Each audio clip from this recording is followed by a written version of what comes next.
Okay, great. Okay, everyone. So welcome to the second Q&A. I'm sure you guys have had some time to progress with your practice.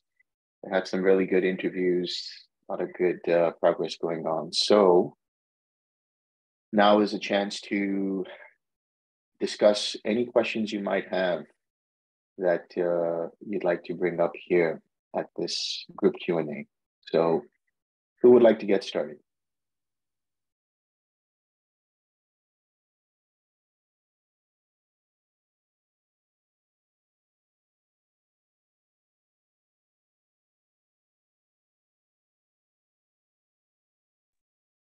I'll jump in if nobody else is going to. A bunch of questions, so I'll try to keep them brief. So regarding the forgiveness meditation, it's very interesting to see. It seems so counterintuitive that it starts with forgiving myself, when often we're coming to it from a place of, feeling hurt that someone did something to us. And then it was interesting to see how that going into the practice, it starts out with a lot of things that happened to me, but very quickly starts to open up a lot of things that were done by this being, or were nobody's fault also. So given that the karma, once the arrow has been loosed, basically there's no taking back the karma. And yet it seems like doing this forgiveness practice, there's so much healing and so much almost a kind of amelioration of negative karma that's going on. Could you please speak to that a bit, Acharya? Yeah, of course. So the way to look at it is, from the karmic standpoint, is yes, the arrow has been let loose and there's nothing you can do to call it back. But the repercussions of that can still be felt every time we revisit those memories, every time we revisit those actions that were done by us and we feel some remorse and guilt, or actions done by another and we feel maybe rightly or wrongly that they were at fault. And so we have this this sense of ill will towards the other being, towards the other person, or some kind of situation that happened. So the way to look at it is, as a result of whatever traumatic situation happened, whether it was something that happened to us or something that we did to someone, that happened and that was the karma.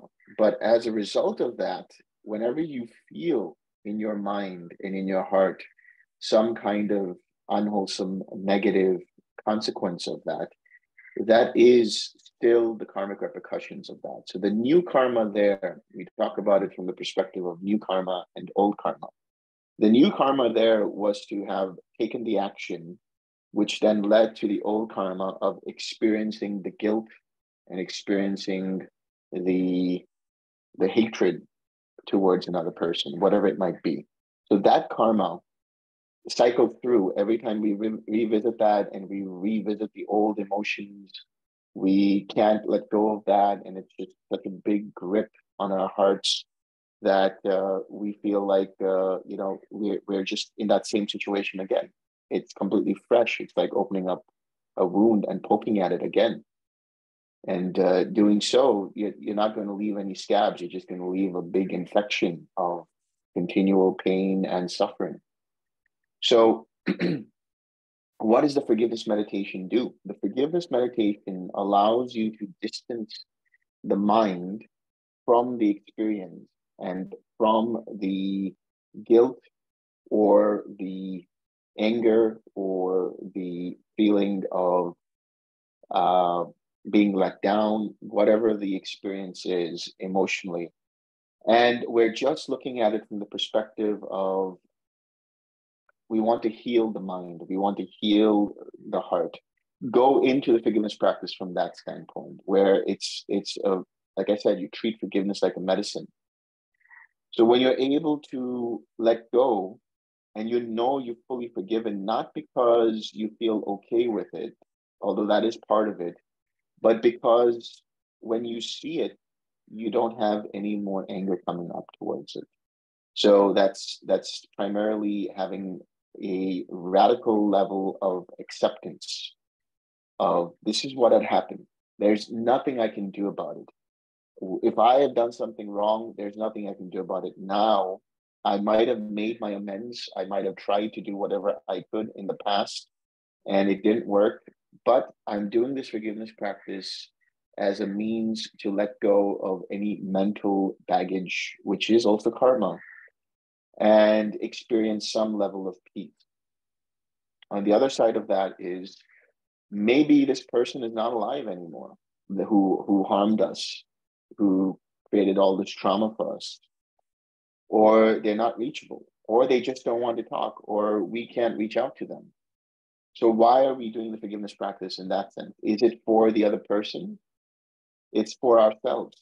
It's never about the other person. Never. Whether it's metta, whether it's forgiveness, whether anything, it's never about the other person. It always comes down to how mind responds versus reacts to the situation, or to the memory, or to the traumatic situation. So we are doing the forgiveness practice as a way to bring ourselves peace, even if somebody else has harmed us.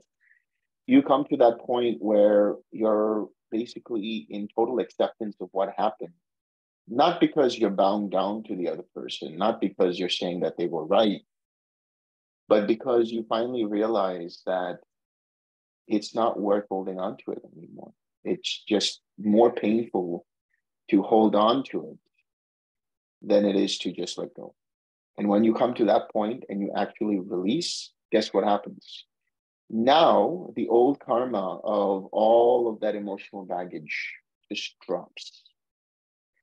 And you don't have to relive that experience anymore. You don't have to go through a rebirth process of experiencing that same level of hatred, that same level of hurt, that same level of guilt, whatever it might be. Now you are free from that karma. So this is the way to look at it. Thank you. Yeah, it's such a gift because these, especially the very deep ones, they sort of, it's like they're kind of lying in ambush, and at the least expected moment, oh, I'm over that. I'm fine with that. You know, they were gaslighting me, or I was gaslighting myself, or whatever, and then boom. And so to be able to actually go in and see how it's kind of like mining it almost in a way, like to release that energy. Absolutely, and it is because otherwise, what happens is you have to also look at it like this: like the other situation that caused this pain and suffering is still in control of the way we live our lives and the way we look at things. The other person who harmed us, or the guilt that is eating away at whatever we're doing, it filters through our perceptions one way or the other. It doesn't allow us to live in a harmonious manner. There's always that little nudge somewhere in the back of the mind that doesn't allow us to have total peace. So letting go of that also. I mean, if you look at it from that perspective too, you see the value and the power of forgiveness.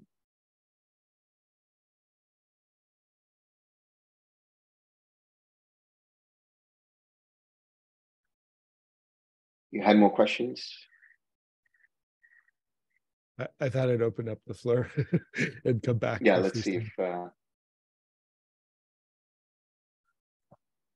I have a question. Yes, please, go ahead. I was thinking about hindrances and how I think one of the reasons they're a bit difficult to work through is because of the intensity they bring up. And what I noticed was, obviously, when you 6R, the intensity kind of goes, and then it becomes much more easy to deal with them. And it's interesting because I think the entire Western world has conditioned us to believe that this is what it feels to be alive, to have really intense experiences that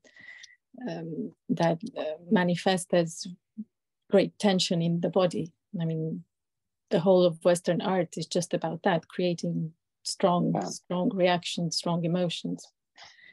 And so I was thinking, well, for someone who does no longer identify with the sense perception, and so I would imagine that this intensity is quite dimmed out, quite leveled out. Doesn't that make, I don't know, experience less interesting, even boring?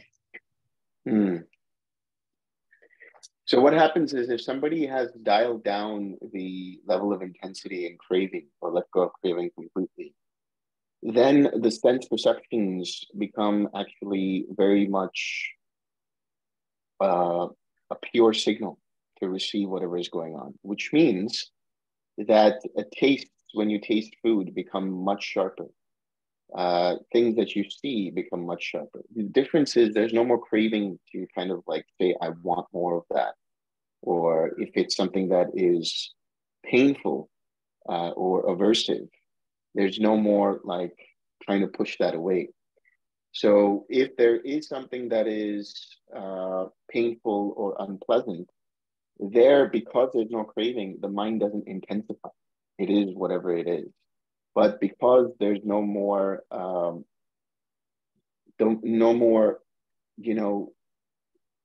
flecks of craving in the stream of consciousness that's being experienced through these six sense bases, then you can actually appreciate art more. You can appreciate movies more. You can appreciate food more. You could appreciate, perfumes more, whatever it might be. Just the difference is you might be in the complete lap of luxury and you won't care about it. You just won't care about it. It's just the mind is so satisfied, so in the present, that it is soaking up everything in a way that it is fully and totally experiencing it. The reason why craving shows up is because there's lack of attention to what's going on. And so we feel like we've missed it. And so now we want more of it. Or we feel like this is going to go away, so we want more of it. But if you're there fully in the present, fully in the moment, then you're fully experiencing it. And then when it goes away, it's fine, because now you're in the next moment where there's something else is happening. And you're not thinking about what happened, like it went away or it's diminished or anything like that. So actually, when you come to that point where there is a mind without craving, then you can fully experience life. And to add to that, I would say that's just one level. The other thing to understand is that mind also just works based on intuition. So it's not just about being able to live through these six sense spaces or the five physical sense spaces, but because the mind is no longer conditioned by craving, no longer affected by craving, it has a level of stability. And this is where people are actually ultimately getting to, is where when the mind becomes fully stable, fully stabilized in that wisdom, when the mind becomes fully integrated with knowing what's going on with reality as it actually is, then it doesn't have to proliferate any kind of concepts or ideas or project any kind of self-referential ideas about how does this affect me. It's just seeing things as they actually are. And as a result of that, because of that, through that process of the mind becoming so still, that's where the intuition arises. And that's why I say that when somebody is fully awakened, their action will always be right action. Their speech will always be right speech, because they will be so fully in the present that they will act according to what the situation requires, to the point that it doesn't harm on oneself or harm another. So yes, you can enjoy everything in terms of the sense basis, but enjoy in the sense of being there fully with the experience, but at a transcendental level, having the intuitive capacity to know what to say, when to say what to say, and when to act and how to act according to every given situation. Thank you. Wonderful. I also had another question. Yes, I was listening to the talk yesterday, and there was this moment where the Buddha says something to his disciples, then he walks away and goes to meditate. And so the bhikkhus go to ask another bhikkhu to explain more about what he said. And so, but my question was, why does the Buddha go meditate? Yeah, this is a good question, and actually he himself answers it. Basically, what he says is, I meditate because it's a pleasant experience. It's just another very nice mental pleasant experience, and out of compassion. That's the more important aspect, out of compassion, which means to inspire future generations to continue to walk the path and meditate. It's not like a fully awakened being has to meditate, because in reality, they are already experiencing what would be known as nibbana with remainder. There's two kinds of nibbana in that sense. It's the same nibbana, but there's a difference. Nibbana with remainder and nibbana without remainder. So nibbana with remainder is referred to as the mind of that arhat who has let go of all greed, hatred, and delusion. So their default way of functioning, their default mindset is basically nibbana. No more fire of craving, no more fire of delusion, and so on. And the second one is called nibbana without remainder. Traditionally speaking, this has been interpreted as what happens when a Buddha or an Arhat experiences what's known as pari-nibbana or pari-nirvana, which is where for the last time they go into the state of nirvana, and from there, the five aggregates are extinguished. But I also posit this understanding that the Arhat actually experiences a state which is where they can go into meditation, disengage from all experience, and fully experience nibbana. So disengage from all conditioned experience and come to the unconditioned, which is more than a pleasant abiding, it is a beautiful reality. So, why wouldn't you want to be there when you can be there? But you need to have the ability to sit down and consciously disengage. So I posit that that's what a Buddha or an Arhat would do, where when they sit down for meditation, they're just disengaging from the five aggregates and this world and going to that super mundane experience of nibbana. Oh, thank you. Thank you.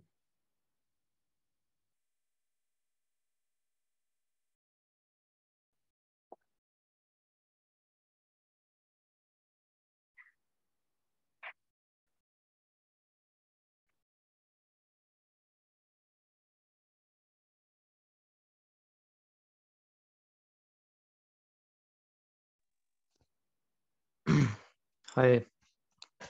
Hello. Karja, I wondered if you could elaborate a little bit on how to find or have a sharp sati, and maybe a little bit on the urgency also, like why should we be so urgent in this life, this precious human life, to meditate now? Sorry, the second part of the question, you said why? Yeah, like why? Like I would just like to have a little more like what is it called? Like strive to understand the urgency. Like Yes. yeah. So first, how do you develop sati? That's the important aspect here. So when we talk about sati, we talk about it as being mindfulness. And sati, remember, again, I just use the word remember, but that's what it means, is to remember. It's to recollect and to remember. And because that comes from the word memory, sati means to remember or memory. And it's remembering to be aware of what's going on in the mind, how mind's attention moves. So how do you do that?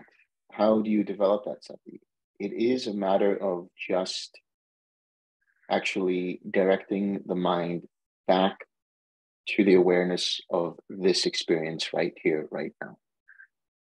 So that's as simple as noticing your mind is drifting off and just directing it back here in this moment.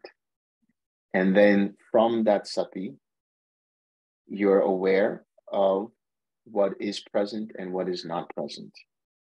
This is known as Dhamma vichaya, discernment of states, what is going on in the mind. And if you know that there is an unwholesome state of mind, you make the energy to let go of that using the 6 R's. Or if you know there's a wholesome state of mind, you make the energy to stay with it. And as a result of that, joy arises. And from that joy, the mind becomes collected and tranquil. And as a result, there's equanimity. But here's what's interesting about that. What I just talked about were 7 enlightenment factors, are the 7 enlightenment factors. The 7 enlightenment factors are linear in one way, where they lead to the next in the line of the enlightenment factors. But also the equanimity drives forward deeper sati. So there's your answer. How do you develop sati? Come to a level of equanimity. What is equanimity? Seeing things as they actually are. How do you do that? Have the presence of mind to come here right now and see what is going on. And then this just keeps rotating, revolving, keeps circulating and gets stronger and stronger until you experience jhana. And then as you get to the 4th jhana, one of the facets of the 4th jhana is what? He has pure mindfulness born of equanimity. Because the equanimity develops a stronger sense of mindfulness. So this is how you do it. Secondly, the urgency. How do you develop urgency? Understanding that, see, there's a couple of things you can do. Intellectually, you understand that there is suffering at some point. Or experientially, you realize suffering is there. But sometimes people experience suffering and they mask that suffering over with some kind of sensual pleasure, through food or sex or drugs or alcohol or whatever it might be. And by doing that, they're not really getting to the point, which is how to actually let go of this intrinsic suffering. They're just layering it with more and more suffering, because the consequences of indulging in food, indulging in sex, indulging in alcohol, indulging in drugs, indulging in TV, indulging in any sensual pleasure is that the mind grows weak. And because the mind grows weak, the mindfulness goes. And when the mindfulness goes, you have no attention on anything. And what happens? You have more agitation that arises. So what do you do after that? A person who has some level of urgency will at some point learn from that and say, no, I'm still doing the same thing over and over again. So I need to find a different path. There must be something else that can let go of this suffering.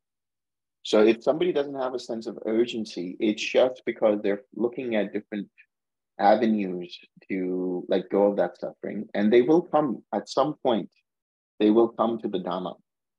And they will see for themselves if this makes sense by trying it out for themselves. This is the first level of faith, seeing for oneself and trying it out and experiencing it, and then coming to a level of understanding which informs that conviction in the Dhamma.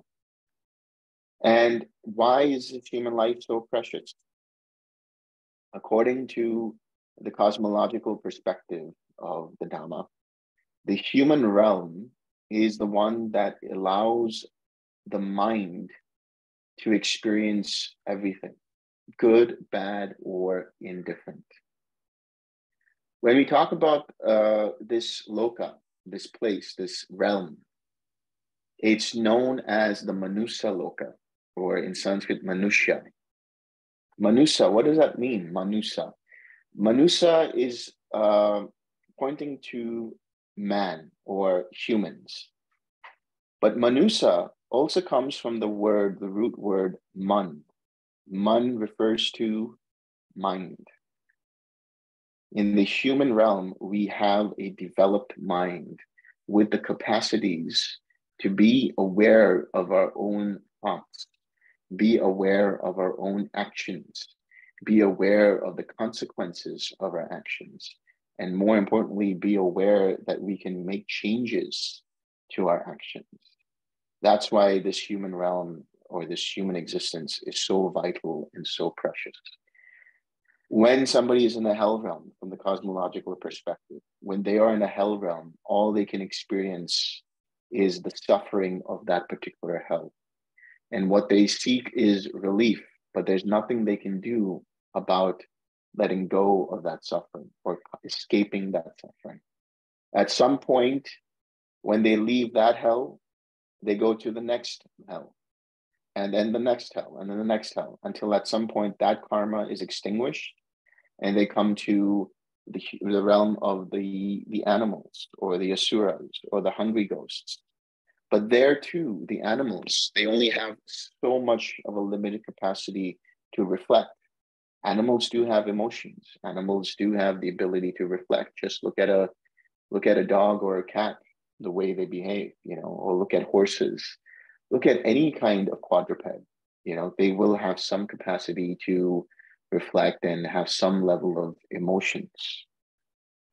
But they don't have the capacity to understand the consequences of their actions fully. The ability to understand karma and karmic consequence is when you become a human, right? The ability and capacity, the potential capacity to understand that happens as a human. What about the higher realm, the Devalokas? Sure, even in the Devalokas, there are Sotapannas, there are Sakadagamis. In the Brahmalokas, there are Anagamis, and so on. But the difference is with the Devalokas, like the six sensual heavens, they are so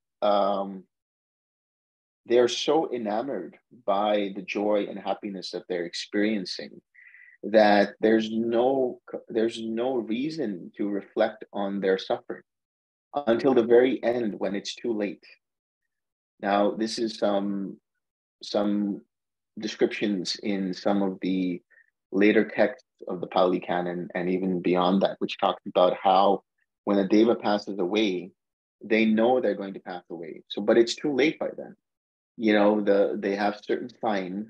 They know that they're going to pass away, but it's too late to do anything about it. So there's limited capacity, or I should say, there's limited devas who can actually, like Saka, who can actually know, oh, this is the Dhamma, and this is something that's great, and I should pursue it because this gives more peace than all the sensual pleasures that I have here. But in the Brahmalokas, what's happening is very similar. It's like a mirror of the hell realm. Because in the hell realms, you can't do anything to escape from there, and you're just living out your karma and burning it out. The same is happening in the Brahmalokas. You're just burning out all of the accumulated karma that you have had in a previous human life where you have developed jhana, and then go to that corresponding Brahmaloka that is connected with that particular jhana. So the human realm is the best of all realms because you have the capacity to experience suffering, you have the capacity to experience sensual pleasures, and you have the capacity to experience jhanas, and through jhanas experiencing nibbana ultimately. So the way I define the human realm, or this existence that we have here, is that it is a very beautiful hell and a very terrible heaven, right? It's the best of hell and the worst of heaven put together for us to be able to reflect and analyze our situation, and thus from there start to develop that sense of urgency. Thank you.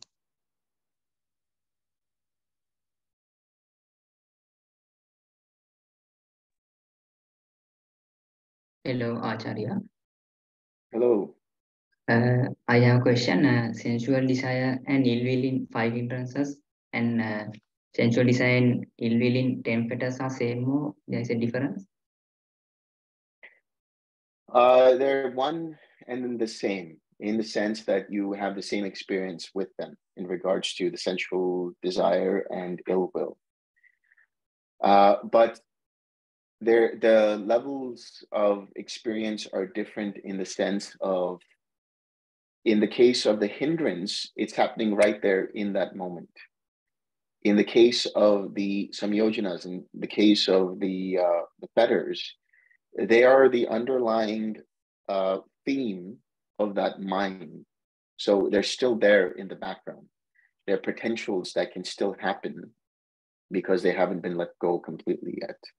But in that moment where you've let go of the hindrance of any kind of sensual desire or any kind of ill will, your mind is set to be pure and temporarily free of any of that fetter of sensual desire and ill will.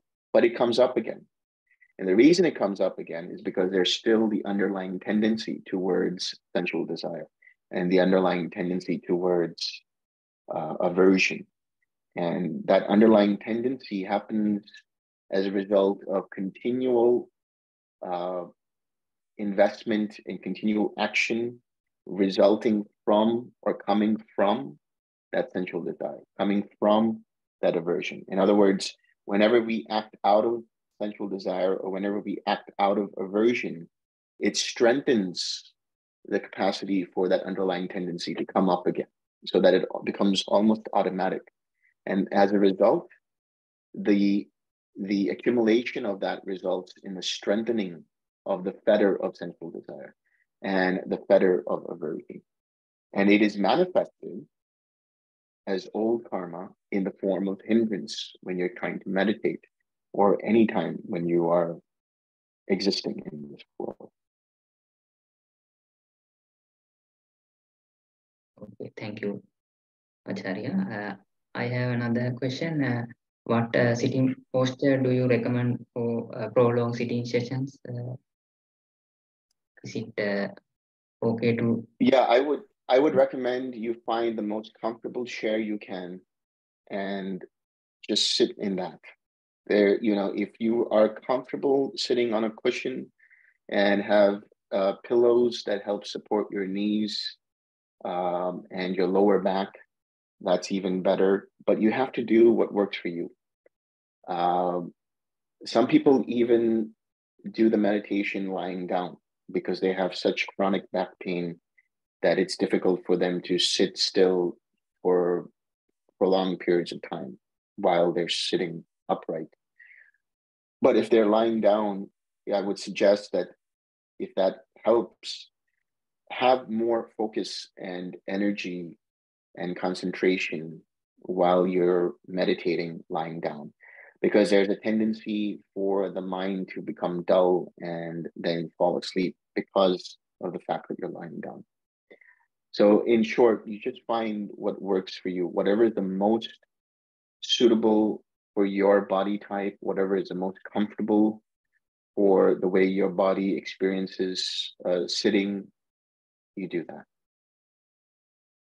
Okay, when come to my experience, it took several months to sit in cross-leg position for 1 hour period. So now I'm trying to extend it to 1.5 hours, but it's a bit difficult for me. So I thought of whether, for the time being, whether I'm sit on a chair or should I try and gradually increase the time of sitting in cross-leg position. So what do you think about that? I think for the purposes of the retreat, it's probably better that you sit in a chair so that you can continue to progress to sit longer periods of time. And then in your own time, if you feel like you want to exercise the ability to sit longer in cross-leg position, and then that's fine. You can do that. That's no issue. But be careful with cross-leg, and especially like the full lotus, because that really does aggravate your knee joints, and that can be very painful. Yeah, that's the issue I also having. Yeah, so be careful. Be very careful. Okay, in an earlier interview, you said that you were in Nirodha Samapatti for 7 days. So I wondered what position what posture you were in during that time? Full lotus. So no pains, Cross-legged. no pains. No pain. No pains, no gains. Okay. Thank you.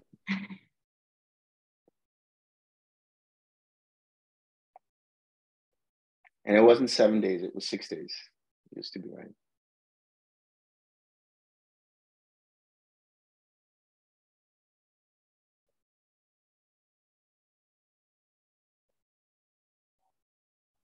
Yes. Hi. I have a couple questions. Don't need to ask them both right now, but the first one's more about forgiveness.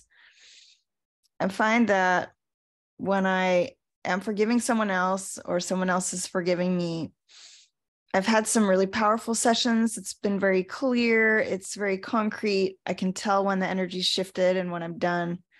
And it's like, okay, that's great.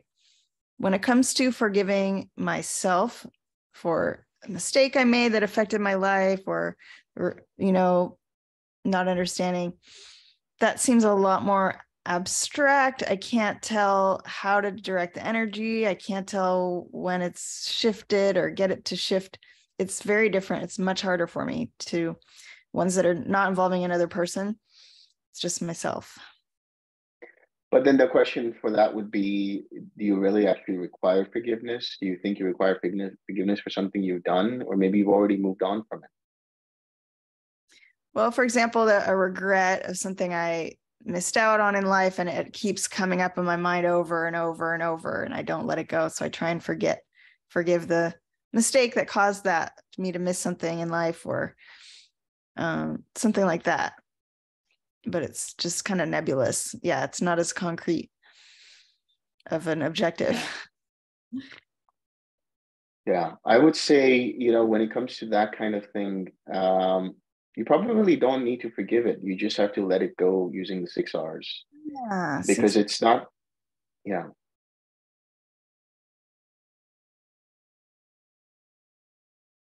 Because that's actually falls under the category of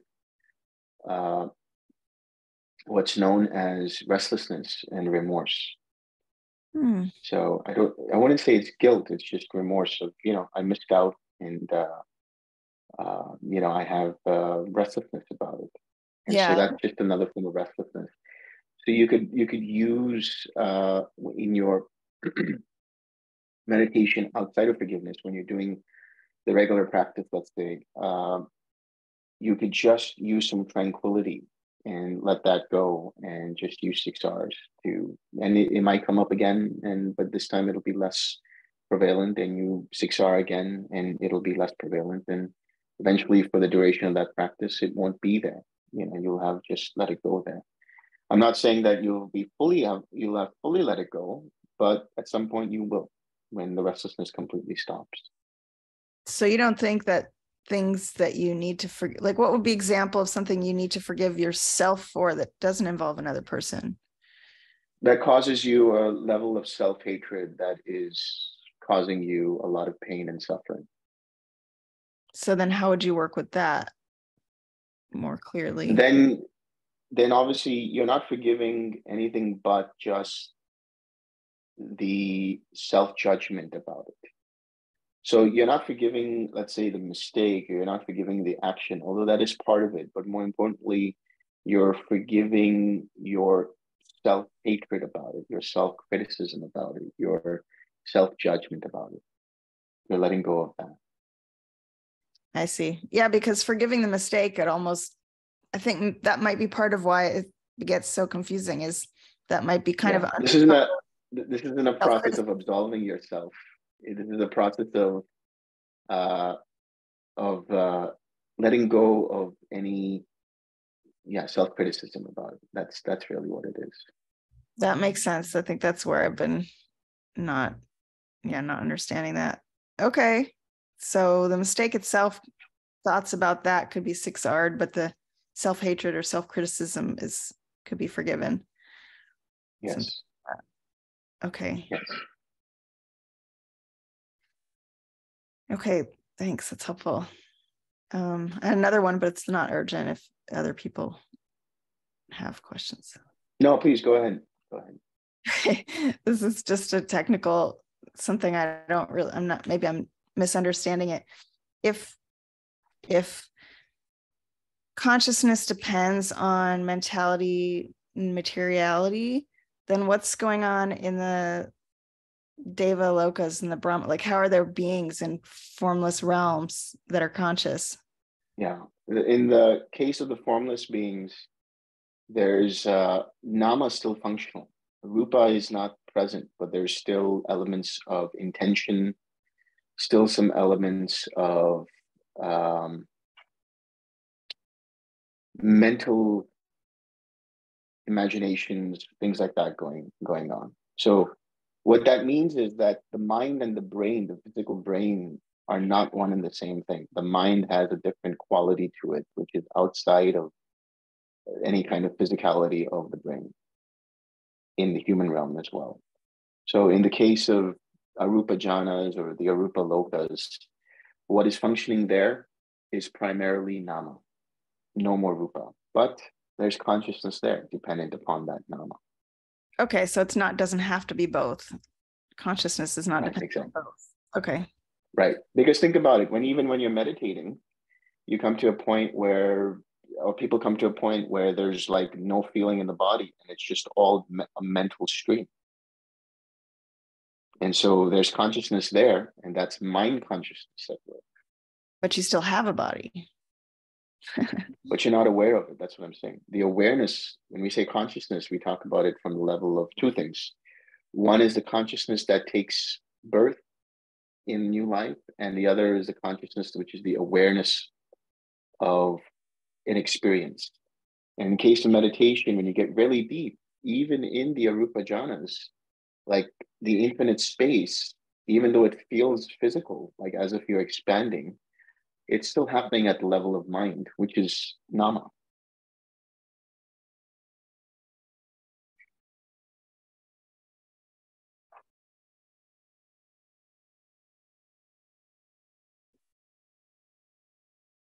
Okay.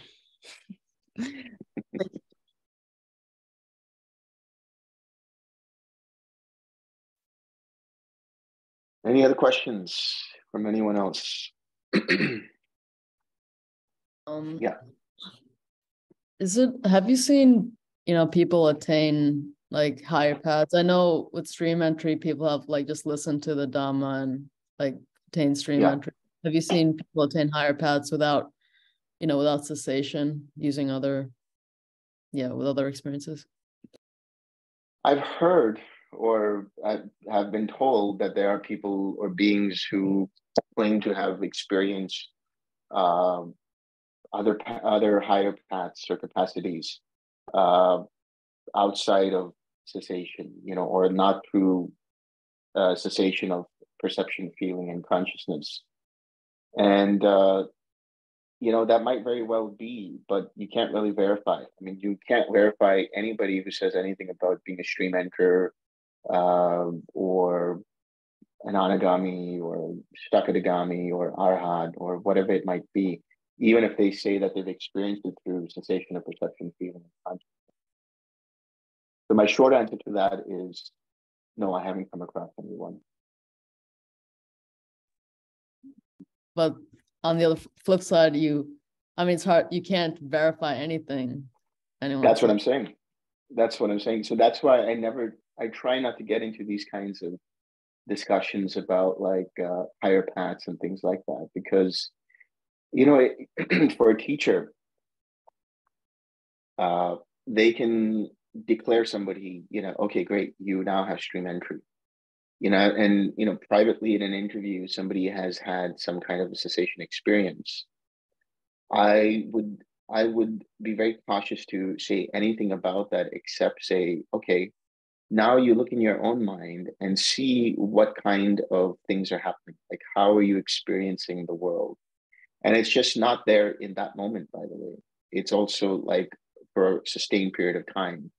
So my way of looking at that would be to tell the student or the practitioner, over the course of like a few months, and give it a year if you want, see what experiences cause any of the fetters to arise. Have you truly let go of any kind of doubt in the Buddha, Dhamma, and Sangha? Have you truly let go of the idea of personal self?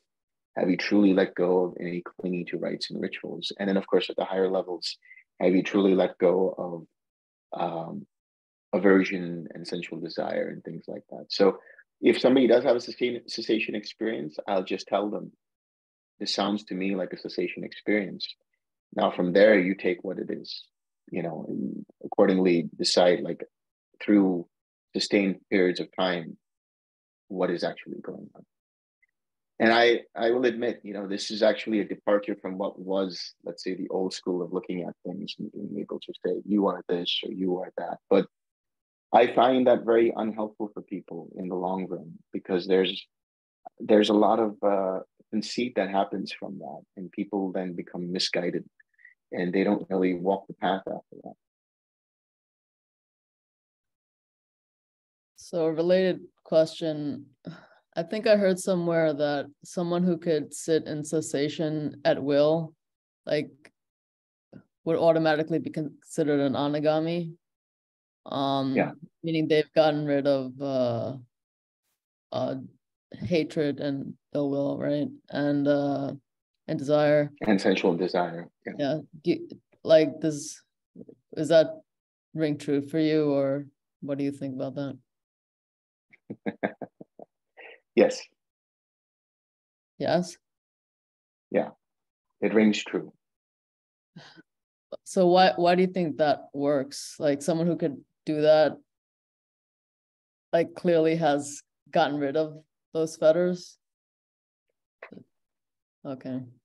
Yes. And the reason is because it's much easier for that mind to actually go into cessation. Craving, sensual desire, and aversion are real impediments to, they're hindrances, first of all. We have, for example, the belief in a personal self as one of the fetters. We have clinging to rites and rituals as another one. And then we have doubt in the Buddha, Dhamma, and Sangha. Of those three, doubt is considered a hindrance as well. You let go of doubt and you let go of any kind of sensual desire and aversion, what do you have to deal with? Sloth and torpor and restlessness, which can be easily navigated. But sensual desire and aversion are very, very sticky to the mind in terms of the quality of the hindrance. So it creates a resistance for the mind's ability to drop into cessation very quickly. But once you've let go of that completely, then boom, you reach it. Okay, thank you.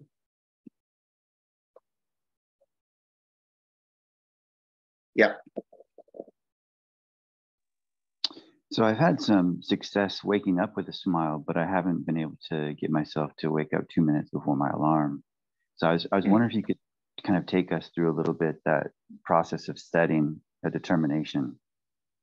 Yeah, if you can't hit the determination, it's no big deal. But the reason why I recommend it is because later on, if you want to work with like the jhanas and making the mind pliable to be able to deal with, let's say, staying in the jhana for a prolonged period of time that you predetermine, then you start small with the ability to say, okay, I'll wake up at so-and-so time. And I would not recommend this for people who have work to do and stuff, but if you're free and you want to take a siesta, you like in the afternoon, you can just be like, I'm going to sleep for 20 minutes, take a nap for 20 minutes, and then boom, 20 minutes later, you are, awake. So this is stuff you can exercise. But again, this is not recommended for those people who have work to do, because you say, I'm going to sleep for 20 minutes, and then 6 hours later, you're still in the office, like drooling and still like half asleep. So, work with it however you can. But it's not so important at this point in time. It's just a way of building up that muscle to be able to make those determinations. What does that process look like, though, inside the mind? Like, am I developing a concept and then focusing on that single pointedly? No, see, that's the thing there. That's the thing there. If you overthink it or if you overwork it, it's not going to happen. You have to be able to just set the intention and then let it go. And eventually, that part of the mind that's able to make that determination or achieve that or reach that determination will start to work. So this is actually coming at an intuitive level where there's not a lot of effort being made. So it's just a thought, just I want to do this, and then move on. Right. And you just move on and let that thought sink into the subconscious and it will take care of itself. So it's more subconscious. Okay. Thank you.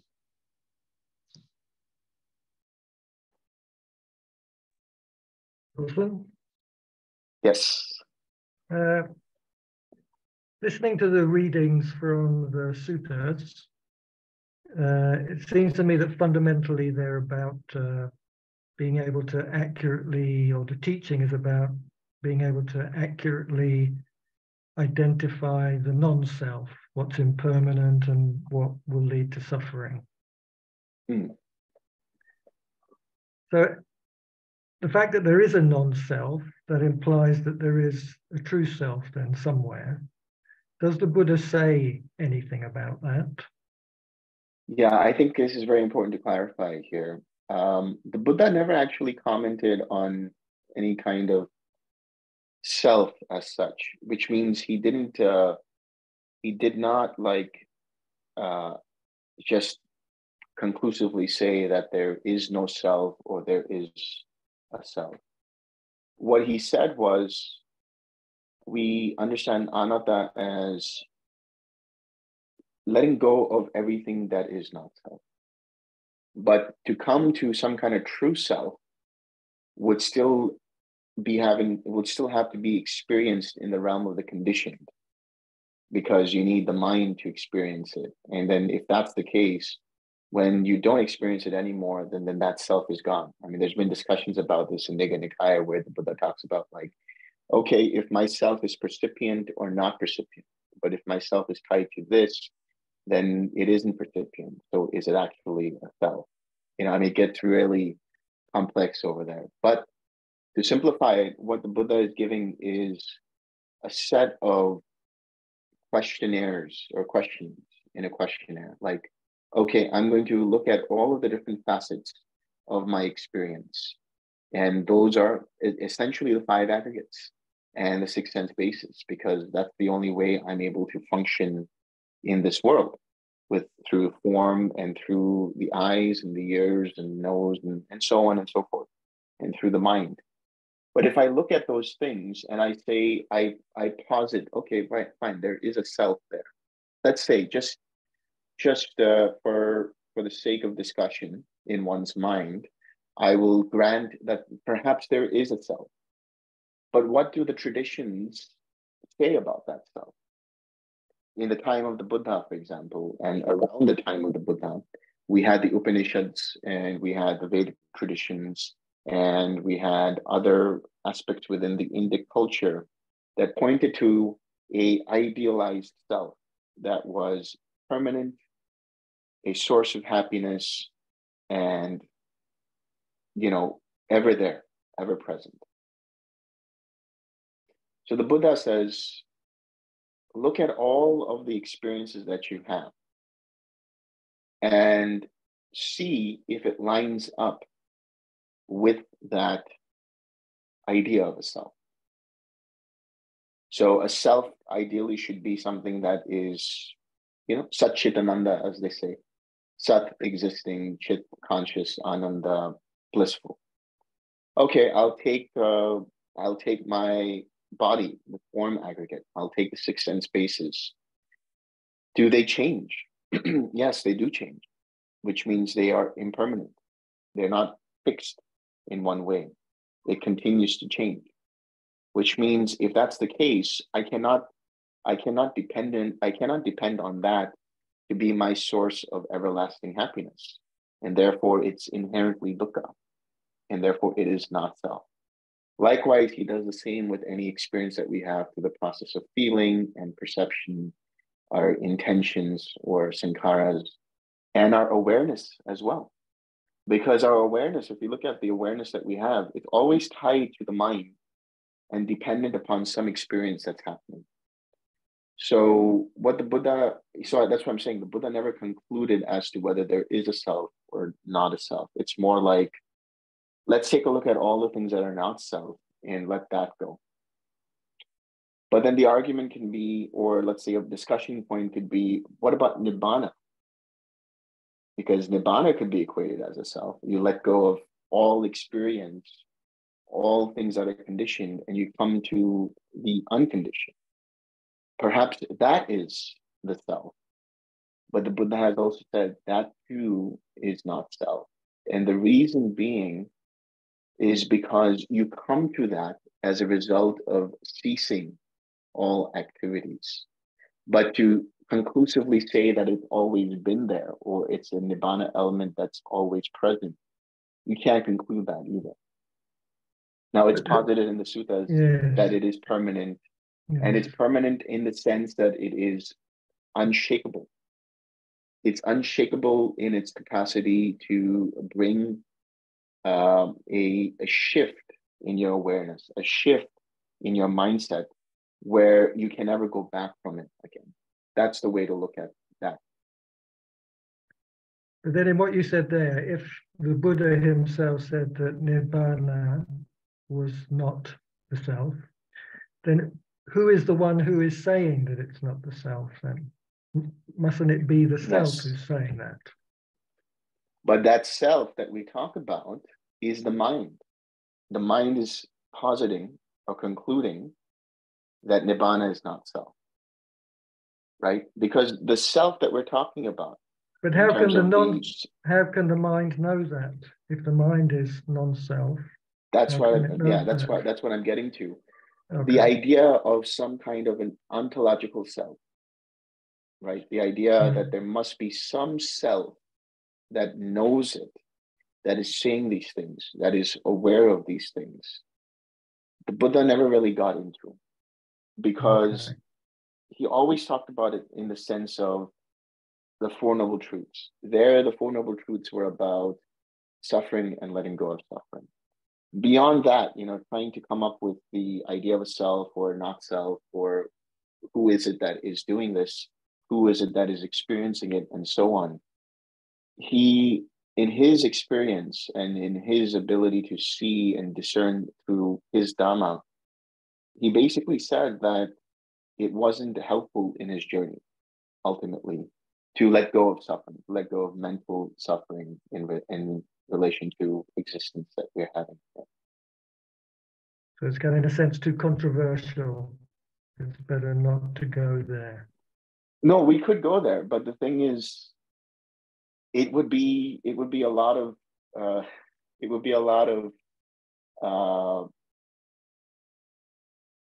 analysis and reflection, and just like, okay, now that we know that there is a self, now what happens? Now that we know that there is a self that is behind the experience, what changes?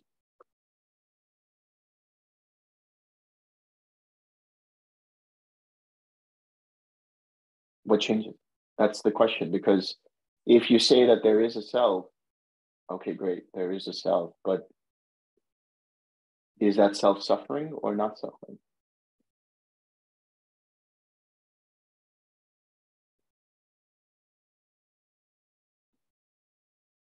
I mean, I'm not asking the question directly to you, but I'm just saying this could be the things that can come up.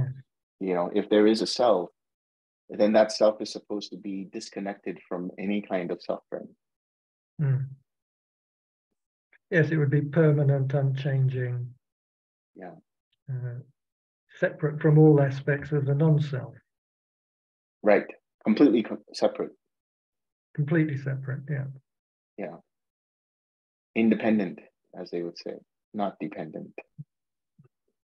So that's why dependent origination is at the central core teaching of the Buddha. Dependent origination is basically an elaboration of the Four Noble Truths, in that what it's saying is, how is the sense of self built up? Let's say the sense of the false sense of self which is to say, a sense of identity, a sense of this is who I am, this is mine. How is that actually built up? And how does that create suffering? So if you go through dependent origination, it shows you that you start off with avijja, or ignorance, and that is the ignorance of the Four Noble Truths.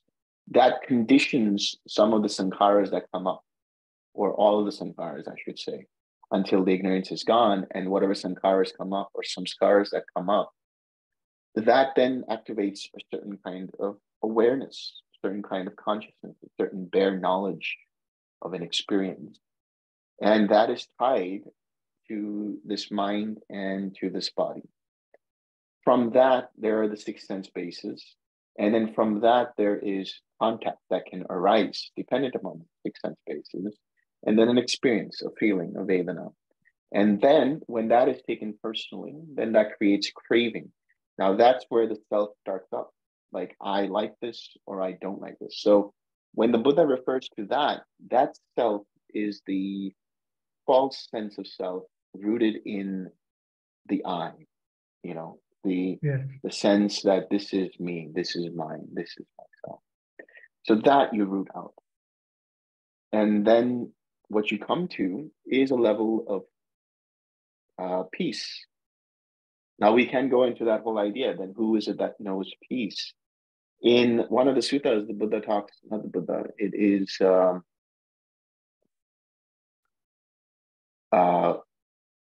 I believe it's Majjhima Nikaya 43, but don't quote me on it. But there it talks about how it's the eye of the Dhamma. It's a very interesting way of looking at it. It's basically saying the eye of Dhamma opens up and realizes the truth, realizes the Dhamma. And so, but that too is dependent upon certain conditions to arise for it to come up. Very interesting. We could talk about this for hours. It's a very fascinating topic. But at the core of it, it's about letting go of personal suffering at this level, letting go of anything that ties the mind to the conditioned. You know, always come to a point where you can decondition your experiences, come to a point where there's non-proliferation, non-conceptualization. So that, and even that, you know, which is so funny and ironic, when I say these words, come to a point where there's non-proliferation and non-conceptualization, that too is a concept, because it's within the realm of linguistics and concepts in the mind. How do you conceptualize non-conceptualization? It's basically, but you know what I'm referring to inherently somehow, even though I point out to it. So my point about that is come to a point where the mind lets go of all concepts and just is free of any kind of suffering.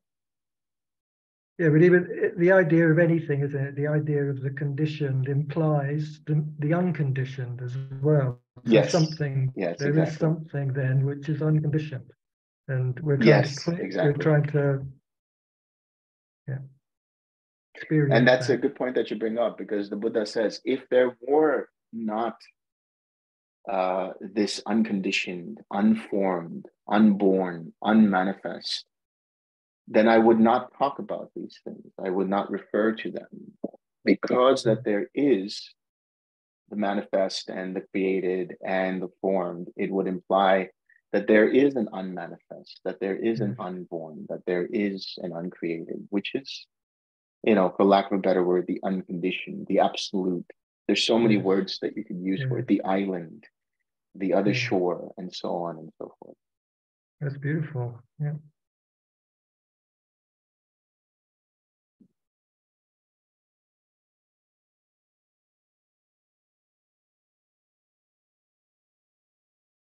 Any other questions?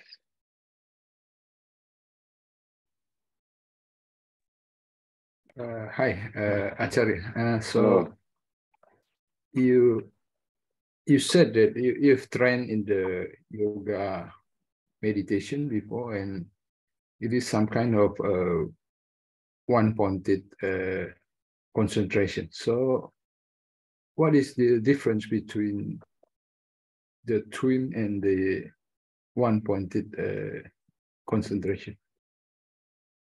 With regards to twin, what you're doing is you're head-on facing with any kind of hindrances that come up.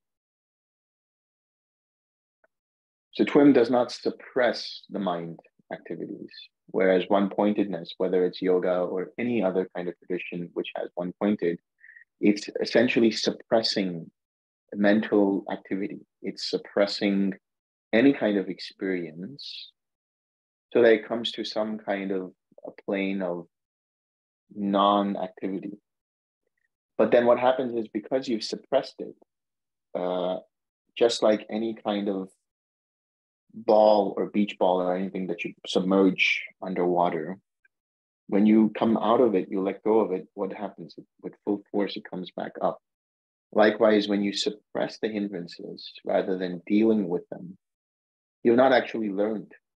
You've not actually dealt with them in the sense of letting go of them. You've just suppressed them, forced them down through one-pointedness.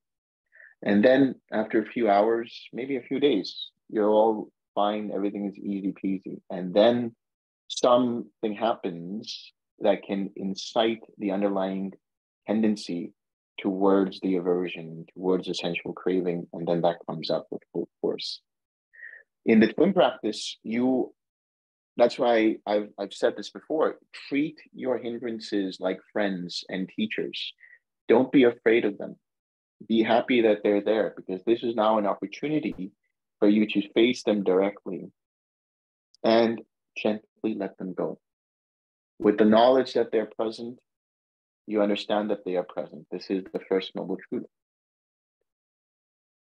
If your attention continues on them, they will continue to be there. This is the second noble truth. If you let go of them by letting go of your attention to them, which is what you do when you release your attention and relax, this is the third noble truth. And you experience cessation of that hindrance temporarily for that time being. How? Because you have developed the process of letting go using the 6 R's, which is just a fancy modern word, modern version of right effort, which is the heart of the Eightfold Path, which is the fourth noble truth. So what you are invariably doing when you deal with this process through twin is you are actually manifesting the four noble truths. You are understanding the first noble truth. You're abandoning the second noble truth. You're experiencing the third noble truth, and you're developing the fourth noble truth. This is the difference.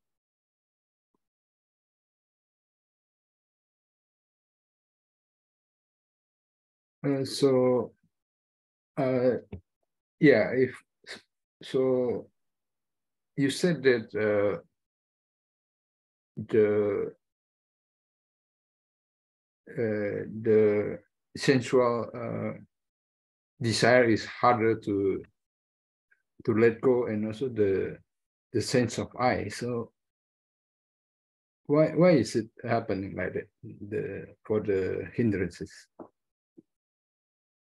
It's basically because from the moment you're born, what's the first thing that a baby is looking out for?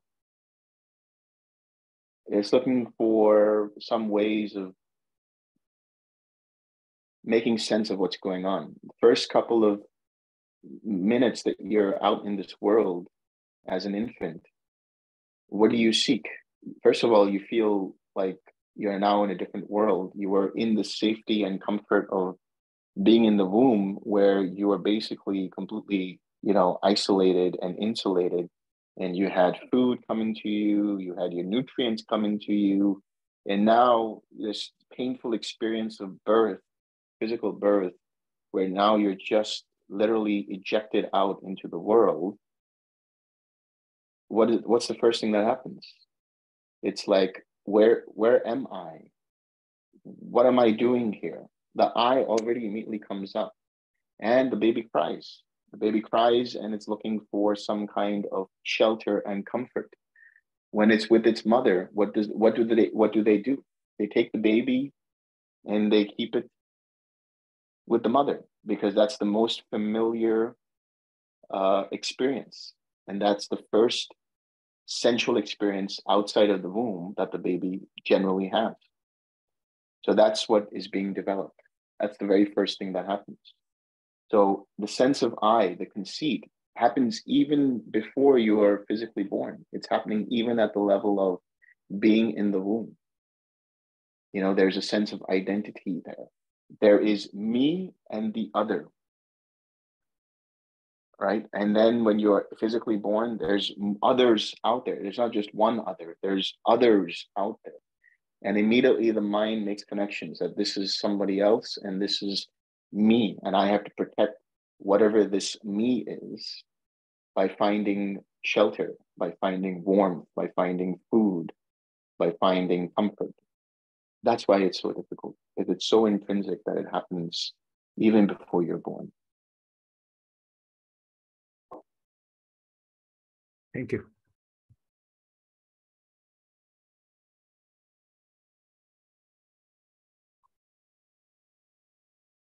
Any last questions? Maybe I could ask my second question now. Yeah. So it's about, I mean, just reflecting over all this time, the, not identifying with states and not identifying with, jhanas. And I mean, the advice is so clear and it's painful and it's not yourself and let go and so on. And yet it seems so pernicious. And just speaking from my own experience, not to mention people I know, that is a really hard thing to let go of. And I wonder if you have any advice about not getting stuck on oh, it's me doing this. Yeah. So this is a gradual process. This is a gradual training. So, first and foremost, as a general piece of advice for everyone, don't beat yourself up for taking things personally, because now you're taking that personally too. You see what happens? So it's a vicious cycle of taking things personally, where you're taking what you took personally, and you're taking the process of taking things personally as well. Right? So what do you do there? Okay, you notice that this is a moment where things were taken personally. I consciously become aware of this, and I consciously let go. The more mindfulness you give to that experience, the more cemented it is through the process of attention in your mind, so that when you let go, even that is a very conscious experience.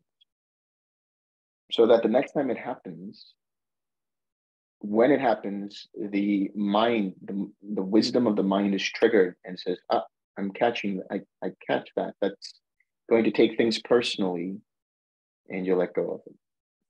So it's a consistent, constant effort to be mindful of whenever that happens. And secondly, like I said, don't beat yourself up for it, because that's just going to deepen the grooves of that conceit. And ultimately, even when you go to, for example, the Khemaka Sutta, which is a wonderful sutta, very complex, very deep, very subtle sutta, but at the core of it, you think about that sutta, it's this monk, Khemaka, who is telling and correcting the monks who wrongly believe that he's an arhat. And he says, no, I'm not an arhat, because I know I still have conceit. And so then he goes into this whole Dhamma talk, or this whole discussion about what is conceit. It's like, it's the fragrance, of flowers. It's just there in the air. Even though intellectually I know what conceit is, even though intellectually I know I shouldn't be taking these things personally, but it's still there. And so the takeaway from that is that through consistent practice, there comes a point where when the fruit is ready, it just drops. And in the same way, while he was giving that talk, right after that, he attained arahatship, because he understood conceit completely, and it completely dropped.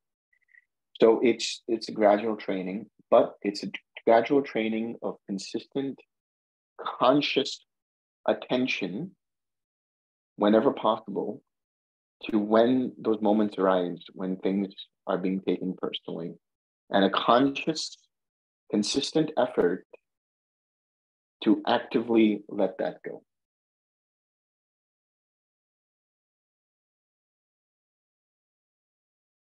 Thank you. Yeah, that's helpful.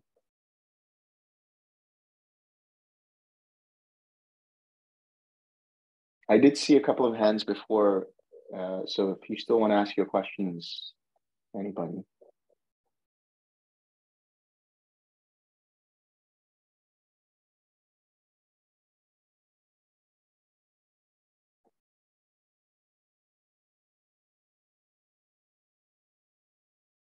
Okay, let's share some merit.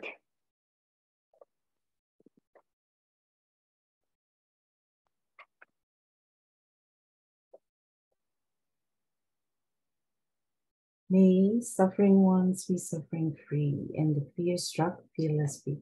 May the grieving shed our grief, and may all beings find relief. May all beings share this merit that we have thus acquired for the acquisitions of all kinds of happiness. May being inhabiting space and earth, devas and nagas of mighty power, share this merit of ours. May they long protect the Buddha dispensation. Sadhu, sadhu. Thank you, Charya. Thank you, everyone. Thank you, everyone. I will see you all tomorrow individually at the interviews. Have a good practice. Take care. Thank you.